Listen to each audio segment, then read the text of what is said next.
Welcome to the Sacred Emergence podcast. I'm your host, Michelle Wong, and I'm so thrilled that you're here. This is a place where you'll be guided to living your most aligned life so that your truest, most radiant self can emerge. We'll be jamming on topics ranging from spirituality, entrepreneurship, to wellness and lifestyle design, and everything in between that can support you to grow, evolve, and shine, all the while not taking ourselves too seriously. So if you're ready to step into your leadership, break through limiting beliefs, own all of who you are, and expand in abundance, grab yourself your faith cup of tea and let's dive in. Hello, everybody. Welcome back to another episode of Sacred Emergence. I am so excited to introduce to you all our guest for today. Rachel Pope is joining us from Australia, and Rachel is an author and a grief specialist. I'm so excited for this conversation. I'm just like, before we hit the record button, Rachel was just sharing just the depth that she knows around grief and the different layers. So welcome to the show, Rachel. I'm so excited for having you here. Thanks, Michelle, and thanks for having me too, all the way across the globe. Oh my goodness, I'm so excited. Yeah, so we were talking about how grief is, there's so many layers to grief, and I think it's one of those topics where we don't talk about because it's kind of awkward and it never really feels good.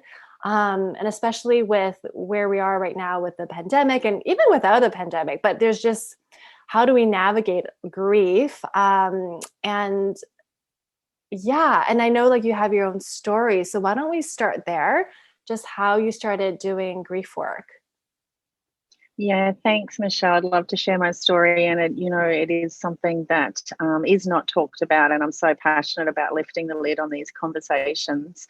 For me, my grief journey started at age 17. I lost my dad. He was 47, and I was training to be a pilot at the time, which is a really exciting career, and it's an age where you're just starting out in the world, and all my friends going to uni, and you feel like you're just beginning your adult journey. And my dad was diagnosed with aggressive bowel cancer and passed away 6 short weeks later. So it was very fast, and our whole family, our world was turned upside down. And being 17, you're not equipped to deal with that, and nor are all your friends and people around you know how to support you. So I just threw myself into flying and partying like you do when you're 17, and just buried it deep. Even though I had very supportive family, and we're all just navigating it the best way we knew how. It was just something that I felt completely lost and didn't have anyone to talk to. Fast track 8 years later, my eldest brother was killed in a car accident. And he, one of 4, so 3 older brothers, and he was our eldest brother, and a very, very special man. He grew up as a paraplegic and spent his life in a wheelchair, and was just this amazing human who was a big connector of people and a big connector in our family too. So with that, our whole world again was just, thrown upside down with another death. And that to me was just a catalyst into why me, and being a victim, and, this is really terrible. And again, it brought up the grief of my dad, knowing that I hadn't really dealt or processed that too. That was a big turning point for me. I gave up my flying, and I had met my husband at the time, and we wanted to start a family, and I just looked ahead and thought, no, that's not the career for me. So we moved to the beautiful Sunshine Coast, which is where I live now, and started our family. And I discovered early learning, and we purchased a franchise, a Gymboree franchise, which is a play-based early learning program. And I just, again, felt like I was, starting a new career, and everything was great. And 2 weeks after we signed the papers to purchase that business, my husband was diagnosed with the same cancer as my dad. So you can imagine, from my previous experience too, was, oh my gosh, you're going to be gone in 6 weeks' time. It was just hell, it was living hell to think, how are we going to navigate this? We stayed very, very positive, and we had 16 months with him at home. The children were only little. And devastatingly, he passed away in October 2012 from the same cancer at the same age as my father. Wow. So it was a full circle grief journey for me, not only being, widowed so young, and our children were 4 and 6. It was also all this grief came bubbling up again from my dad and my brother and other losses that I, experienced along the way. And when I went looking for resources and books on grief to try and, make sense of it all, I could only find a lot of sort of clinical books and the 5 stages of grief, which is actually a myth. The 5 stages were actually written about someone with a terminal diagnosis. They're not actually the stages that you go through grieving a loss. And so I started journaling and writing and formed a community online. And the more feedback I got from sharing my story was that people, could relate, that they felt very isolated in their grief, that they, from all sorts of grief, from pregnancy loss and divorce and, any kind of loss. And the more feedback I got, the more encouragement I received to write my book. So I wrote a book in 2019 called Gifts from Grief. And that was just my process on how to live wholeheartedly post-loss, because I knew that I was still standing for a reason, and my kids, were looking at me the whole time. And unfortunately, I'd put on the Be Strong mask for so long and keep busy, and that we're all taught, in society, to how to deal with grief, and that time heals all wounds, and all of these things that we tell ourselves to try and process it, but none of those are true or helpful. And I fell in a heap 3 years after, just running my business and having 2 kids, that I thought there's got to be more to this. There's got to be more support out there. So I went and studied and did a grief recovery specialist training with a psychologist here in WA and in Australia, and became certified to run online programs to support people in grief. And grief is, like you mentioned before, in all sorts and all forms. With the pandemic as well, it's the grief recovery methods definition of grief is, the conflicting feelings that we experience with any change in familiar pattern or behaviour. And that covers a lot of things. So, when we're grieving moving states, and we're grieving the loss of a support network, or loss of business or finances, loss of a job, physical illness, things like that, loss of our independence. So grief is, it's wide. And my work in the world now is helping people navigate unresolved grief, because that's where the pain lies. And so a lot of people have unresolved grief bubbling, like I did, with, having not dealt with loss of so many people close to me. It's a way that we can move beyond the pain and still live a life wholeheartedly after loss, and hold on to the love, but let go of the pain. So that's my story and how I came to be doing this work. Wow, I just commend you. That's a lot to experience from such a young age, and then to experience more deaths in your family, and at the same time it's like you turn that into like your work now, which I think is incredible. So thank you, because it's like until I met you, it's like I didn't really know that much about grief. I think for me is just feeling my feelings, and lots of tears, and this is with breakups, but there's just so many layers that I don't actually even think about, what you were saying about change, losing a support. I mean, it is grief. And sometimes I feel like what you were saying, putting on that strong shield or mask, it's kind of like what we're taught. We're taught that, and we're taught don't feel sad or replace the loss. That's another one, and we model that to our kids too. And I really recognized the relationship with my children, how they were viewing me as this strong woman who didn't show their emotions, grieve alone. I'd cry in the shower after they went to bed. And it wasn't until I, studied the grief recovery method and helping children with loss as well, that the best gift we can give to them is to be human and to show these emotions and to release these daily and feel your emotions.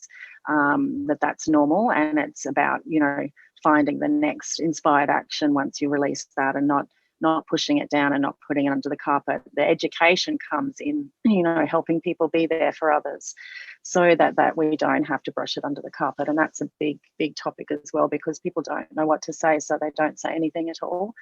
Yeah, so that's very common.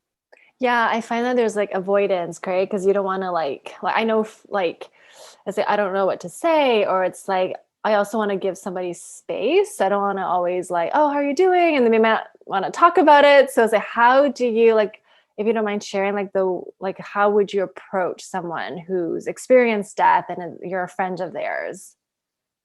Yeah, well, the first thing I say is that it's in acknowledgement. It's in not doing the avoidance, because people fear upsetting them. Well, the thing is, they're already upset. You're not going to upset them anymore.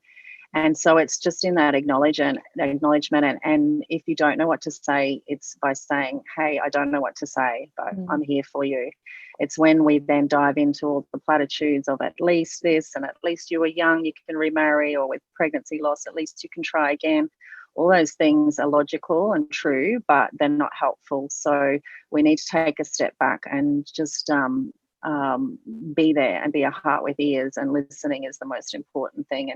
And people just want to feel acknowledged. So it's about showing up, way long after, when everybody's disappeared, because in those first few months, people have everyone around them. And then, 6 months, a year down the track, everyone's got on with their lives. And that's when the loneliness, and isolation hits, because you feel like you can't talk about it. And so it's just about providing that space and checking in. Anniversaries, holidays, things like that are always really difficult times for people in grief. So it's just about, sending a message, sending something to say, hey, I'm thinking of you. I know this is a hard time for you. We don't know how other people feel, so we can't tell them how they feel and say, I know how you feel. I lost my grandma, or I've, experienced this. Comparison also, robs people of dignity with their loss, because we can't compare losses. Every loss is felt at 100% and is unique and individual to each griever. So a significant loss to someone is a significant loss, no matter what type that is. So yeah, acknowledgement is the key, and to keep showing up and just keep letting them know that you're there for them. And like you were talking about with children, like being a model for children, I feel like it's like we're models, and if we're not, doing it quote unquote correctly. So like, what would you say are like some great ways to just start, just so that the child feels safe, I guess, right? That's right. It's all about going first and telling stories, and obviously age appropriate to the child, whether they're little or whether they're teenagers. It's about letting them know how you feel. I can share a story. I remember when the kids were really little, right after Ray's, my husband's death, that we were making funeral arrangements, and I was bawling in the car. I had to take them with me for one of the appointments, and then we had to stop at the grocery store to get food for dinner. We're going through the checkout, and what's the first thing that person says is, hi, how was your day? And, I'm fine. Yep, all is good. And you've got these little eyes looking up at you going, 10 minutes ago, she was not fine. And, okay, no, we can't be sad. And we definitely can't be sad in public. And we've got to put on the fine feeling inside, not expressed in front of other people. And so looking back on that, the better way to model that is to just tell your emotional truth all the time, and to say to that person, of course, we're not going to unload all the details of what's going on in our life, but we can say, no, hey, I've had a really challenging day, but we're going home now, and, we're going to have a really nice dinner. And that to the kids is saying, yeah, she's acknowledging that she's, having a challenge and is upset at the moment. So it's about modeling first. Grief comes a lot of triggers. You could be fine 1 minute and hear a song on the radio and just, be an emotional mess, or see something that reminds you of your loved one. And for me now, I can sit in that moment and stop and recognize, what is the emotion that I'm feeling? Is it sadness? Is it anger? Is it frustration? What is it? And then what can I do about it next? So it's having that little release, and I can say to the kids now, oh gosh, that song makes me feel so sad. I remember the time when your dad and I were on holidays and this reminds me of that. And so it makes them feel, oh, it's okay to be sad and it's okay to talk about it. So hopefully, what I'm modeling as they're teenagers now, that when something happens at school and it could be, trivial to you, but to them it could be big, that they will come to me and go, hey, this really upset me today. And instead of jumping in and trying to fix it like we do as parents and say, don't feel sad, here, come and have a cookie, replace the loss, let's move through it, let's emotional eat or do something to get over this, and that'll make you feel better for a minute.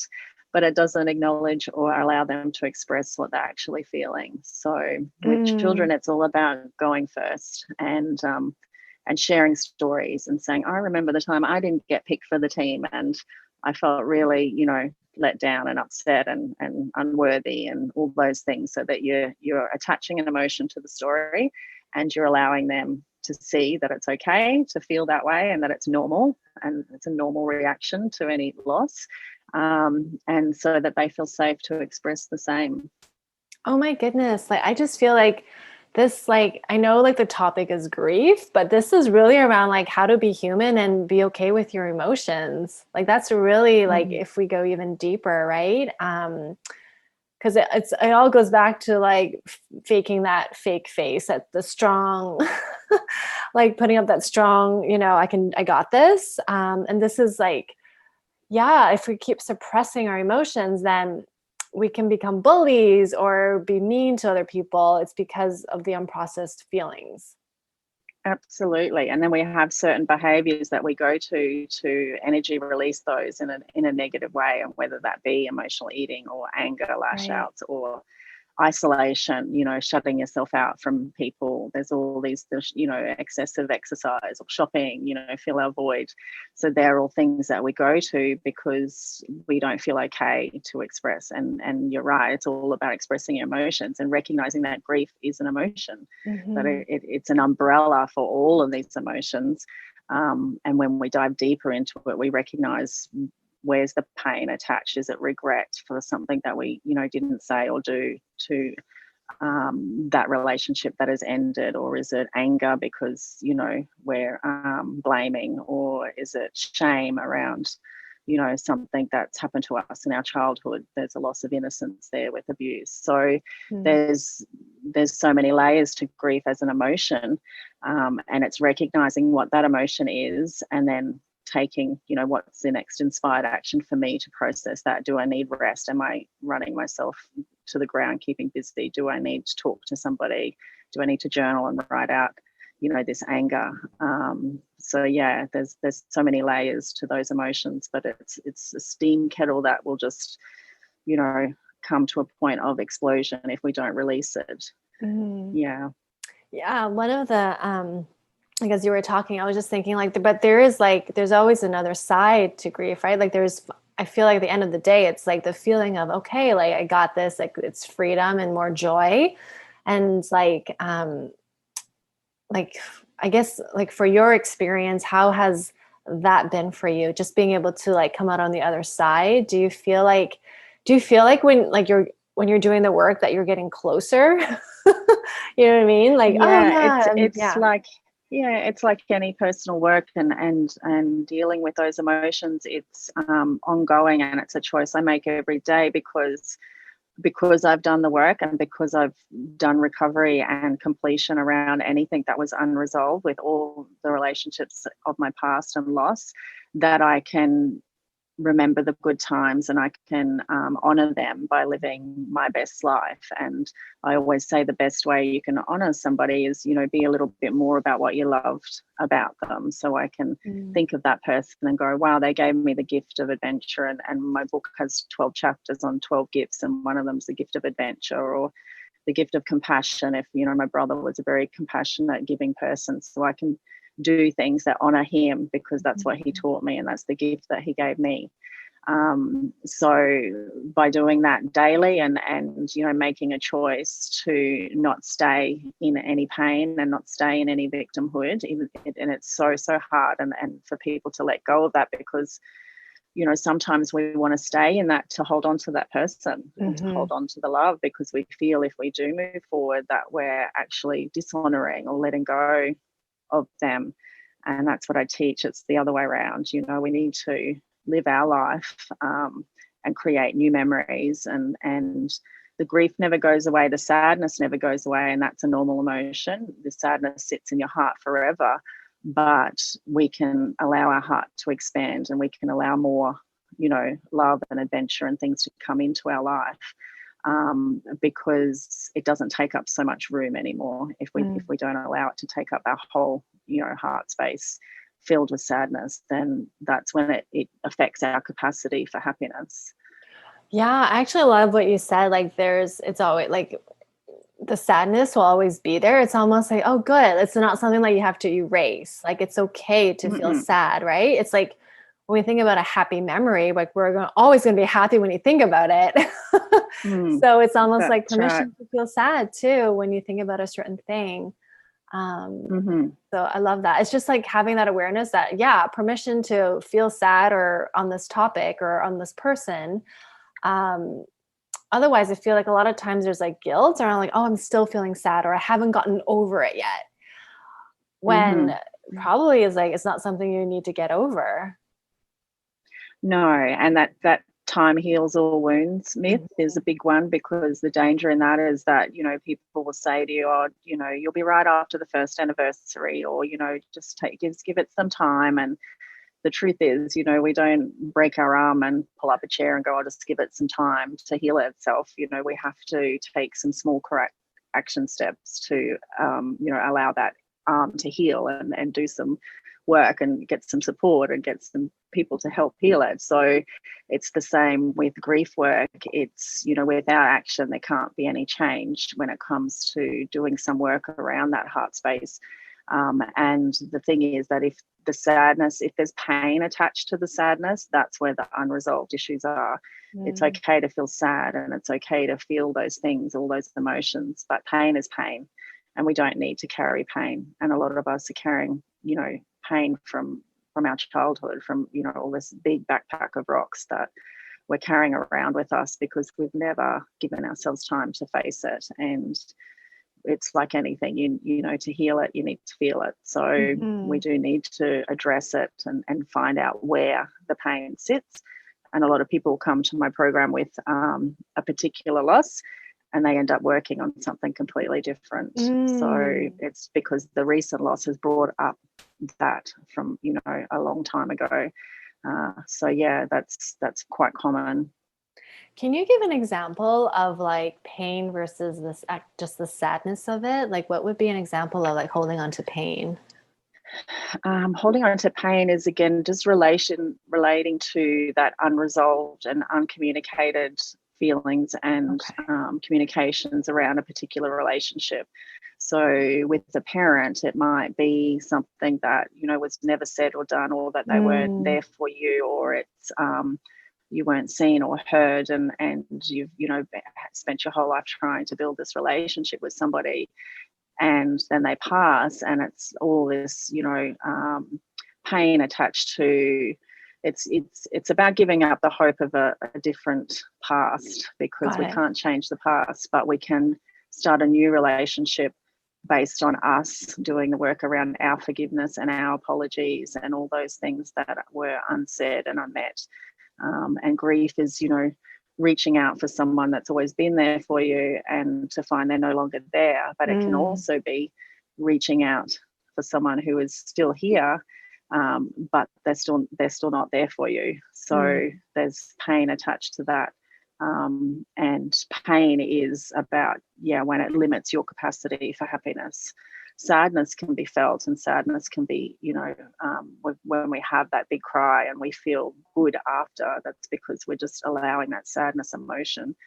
Pain is something that sits all in your body. It's that all-encompassing, I just wanted things to be different. And that's all about your own communications and your own, undelivered communications. So completion comes around working through those and getting them down and out. Yeah. Got it. That makes sense. Yeah. No, I get it. Yeah. That's great.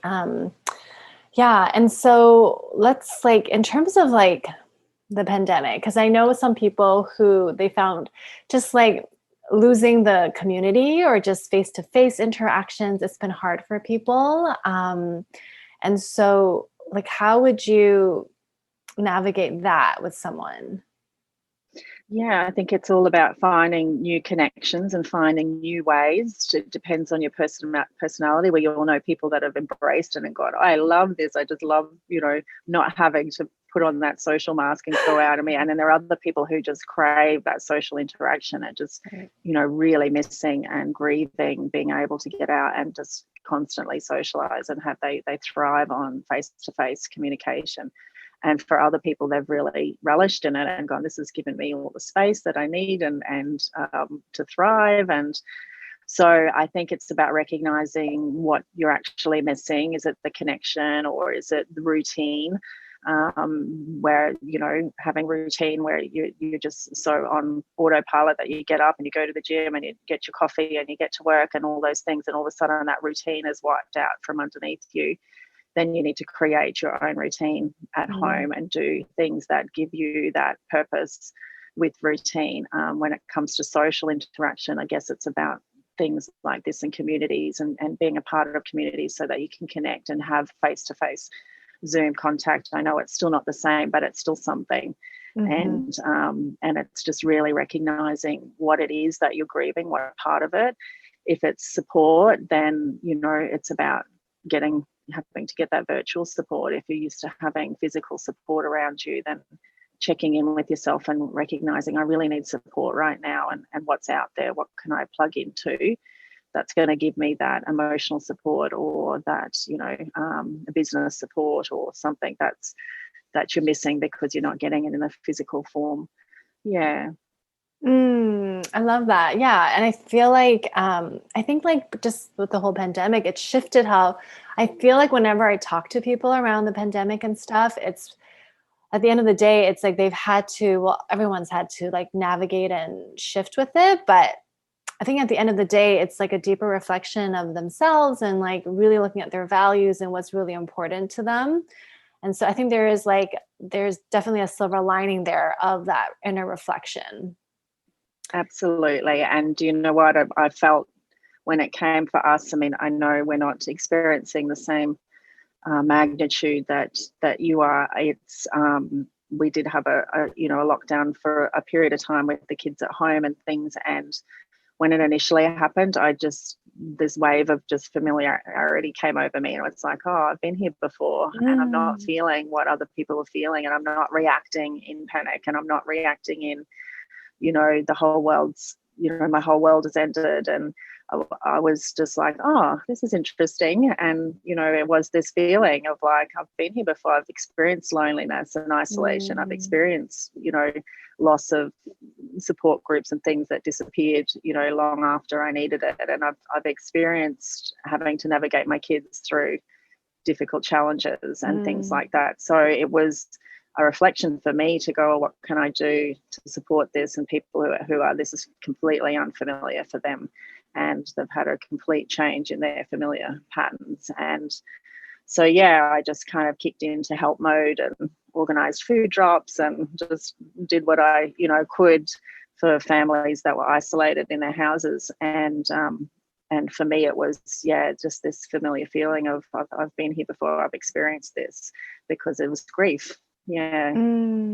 That's really great. And yeah, I mean, even like the simple things, right? Like a food drop, like that's so helpful, because it takes energy and like food nourishes us. So that's a great, like, I would say better than flowers, but I don't know, it depends on the person. But yeah, totally.